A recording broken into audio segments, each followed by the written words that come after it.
you're in this like flow state, but you've got a lot of inputs coming your way from like your spotter and from your crew chief, I would assume, engineers. Like, how much of the input do you feel like can dictate the performance of the race? Does that make sense?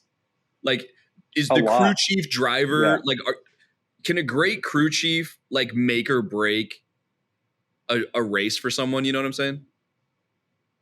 100%. It is completely the quarterback coach relationship is a driver Okay. and the crew chief. Yeah. Wow. So the coaches, they're calling plays. Well, the crew chiefs are calling strategy plays. So Yeah. when are we going to go pit?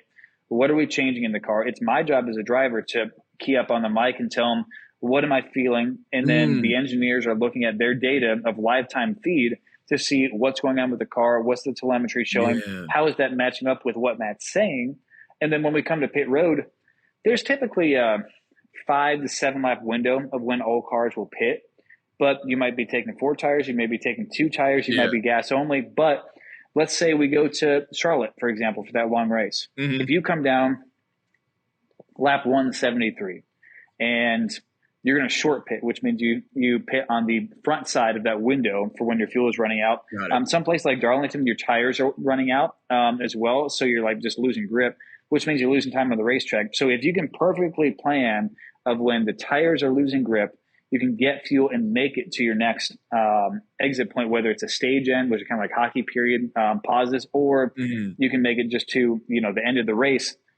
If you can pit early, maybe you're going to save a net amount of 2 seconds. Well, on the track, that could be 3 spots. That's right. If you long pit it, maybe they're telling you, hey, we think we can make it to the end of the race. I had a race at Charlotte, actually, in a truck, and we were junk that day. Absolute crap. We were slow, just couldn't get out of our own way. Handling was bad all day, no grip. And my crew chief, he said, hey, we're going to play this long. We're not going to pit. We're just going to have you stay out there on old tires, which is miserable because you are like on banana peels. You have no grip. You're just hanging on for dear life. And, everybody else has fresh tires. Like they're just ripping it. And you're sitting there like a sitting duck. But because you don't pit, you save 35, 40 seconds, if not 60 seconds, depending on the track. Yeah. So we went from like 20th and we finished 5th. So that was my faith in the crew chief. Yeah. And he had faith in me to say, hey, I need you to save X amount of gas. I need you to hold on to the car because if you slip up and hit something, guess what? The whole plan just, completely crapped itself out. So, those calls are so important.